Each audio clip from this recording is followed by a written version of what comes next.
છોટાઉદેપુર જિલ્લામાં જે સરકાર અને સિસ્ટમનો ભ્રષ્ટાચારી પોલ ખોલતો હોય એવો અત્યારે એક વિડીયો વાયરલ થઈ રહ્યો છે। નમસ્કાર મિત્રો, હું છું તમારો દોસ્ત નિલેશ બિલ। તમે જોઈ રહ્યા છો નિલિયા નલવાસા ચેનલ। હજુ સુધી આપણી ચેનલ પર નવા આવ્યા તો ચેનલને સબસ્ક્રાઇબ કરીને વિડીયોને લાઇક કરી નાખો। તો મિત્રો, આજે આપણે વાત કરીશું જે કવાંટ તાલુકામાં જે મેન હાઈવે છે, નેશનલ હાઈવે 56, જે કવાંટ અને છોટાઉદેપુર જિલ્લામાં જોડતો જે મેન હાઈવે છે, એ હાઈવે ઉપર કવાંટ નજીક કરા નદી પર એક પુલ આવેલો છે। એ પુલની હાલત તો જુઓ મિત્રો, ત્યાં મોટા મોટા ખાડા પડી ગયા છે। જે પુલની સાઈડમાં રેલિંગ આવે છે એ પણ તૂટી ગઈ છે। આ પુલ પરથી આપણને સીધું નદી નીચેનું ગાબડું પણ જોવા મળે છે। તો મિત્રો, આ પુલ પરથી કંઈ અકસ્માત બને અથવા આપણે વિચારી ન શકીએ એવા દ્રશ્ય બને તો એનો જવાબદાર કોણ રહેશે? સરકાર લોકોના જીવ સાથે છેડછાડ કરી રહી છે। આપણે ચોક્કસ કહી શકીએ કે જે પ્રકારનું વડોદરામાં ગંભીરા બ્રિજ અચાનક તૂટી પડતા લોકોના જીવ ગયા છે, એવું જ દ્રશ્ય ક્યાંક છોટાઉદેપુર જિલ્લાના કવાંટ તાલુકામાં પણ સર્જાવાનું છે। પુલ ઉપરથી મોટા મોટા ખાડા પડી ગયા છે, જ્યાં બાઇક ચાલકો જઈ રહ્યા છે। ત્યાંનું તંત્ર, સરકાર, એ વસ્તુ તો છોડો, ત્યાંના પ્રતિનિધિઓ, જે નેતાઓ, સાંસદ, ધારાસભ્ય હોય કે પછી ત્યાંના સ્થાનિક, એ લોકોને દેખાતું નથી। ક્યાંક એ લોકોની પાર્ટીનું જે મિટિંગો કરવાની હોય ત્યાં તો કરોડો રૂપિયા ત્યાં વાપરી નાખતા હોય છે, પરંતુ આ લોકોની જનતાની સેવા માટે લોકોને કંઈ પડી નથી, આ નેતાઓને કંઈ પડી નથી। જ્યારે ઇલેક્શન આવતી હોય ત્યારે ગામડામાં જઈને લોકો સાથે આજીજી કરે છે કે ભાઈ અમારી સરકાર આવશે તો આ કરીશું, ફલાણું કરીશું, ઢીકણું કરીશું। જ્યારે તમને સત્તા પર બેસાવી દે તો પછી લોકોને કોઈ જોતું નથી, જનતાને કોઈ જોતું નથી। હકીકતમાં ત્યાં જે આમ આદમી પાર્ટીના વિરોધ પક્ષના રાધિકા રાઠવા દ્વારા ત્યાં વિરોધ કરવામાં આવ્યો।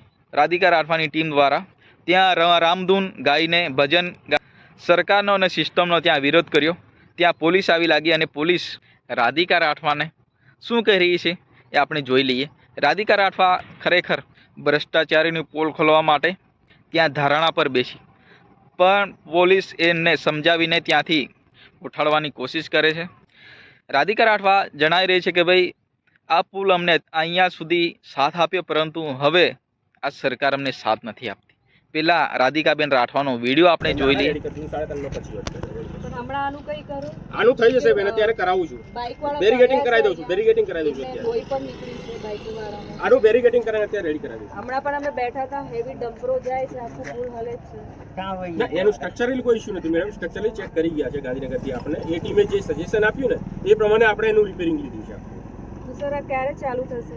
કાલે બેન આ ચાલુ થઈ જશે। આ પોર્શન જે છે ને વન સાઈડ હું કોર્ડન કરી દઉં છું, કાલથી આપણું કામ ચાલુ થઈ જશે।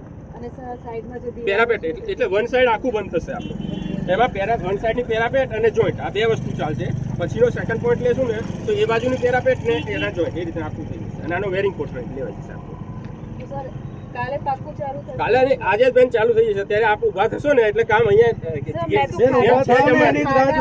અમારી ટીમ અહીંયા જ છે, અમારી ટીમ અહીંયા ઉભા થાવ ને એની જ રાહ જોઈએ છે। ખરેખર મિત્રો, વિપક્ષના નેતાઓ દ્વારા જે જનતાને જે મુશ્કેલીઓ પડી રહી છે એના માટે વિરોધ પક્ષના નેતા ચોક્કસ પ્રકારમાં કામ કરી રહ્યા છે, પરંતુ લોકોમાં અમુક જે ગેરસમજ હોય છે। ખરેખર મિત્રો, આ વસ્તુ તો બધા માટે જ કામની હોય છે। લોકો આ મેન પુલ છે, કવાંટ નસવાડી છોટાઉદેપુરને જોડતો મેન હાઈવે છે।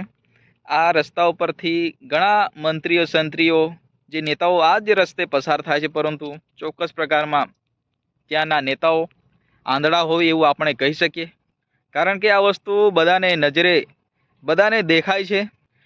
ત્યાં લોકો ધરણા પર બેસે ત્યારે એ લોકોને પોલીસ દ્વારા ત્યાંથી ભગાવવામાં આવે છે અને કહે છે કે ભાઈ તમે ઉઠો ત્યારે અમે કામ ચાલુ કરીશું। તો અત્યાર સુધી શું સોતા હતા તમે? અત્યાર સુધી તમને ઊંઘ જ આવતી હતી? જ્યારે લોકો જે ત્યાંના વિપક્ષના નેતા અવાજ ઉઠાવે ત્યારે આ લોકોને દેખાય છે કે ભાઈ હવે આ કામ આપણે કરવું જોઈએ। ખરેખર આપણું ચેનલ કોઈ પ્રકારનું પક્ષ પાર્ટી સાથે જોડાયેલ નથી। આપણે તો ચોક્કસ વિસ્તારની સમસ્યા, જનતાની સમસ્યા ઉજાગર કરવા માટે એક સોશિયલ મીડિયામાં આપણે કામ કરીએ છીએ। આપણે કોઈ પાર્ટી પ્રચાર કરતા નથી। તો મિત્રો, તમને વિડીયો પસંદ આવે તો વિડીયોને લાઇક કરીને ચેનલને સબસ્ક્રાઈબ કરી નાખો, કારણ કે અવારનવાર ગુજરાતના તમામ વિડીયો આપણી ચેનલ પર આવી જતા હોય છે। તો આજના વિડીયોમાં બસ આટલું જ. ફરી મળીશું તરત બીજા વિડીયો સાથે. ત્યાં સુધી જય હિન્દ.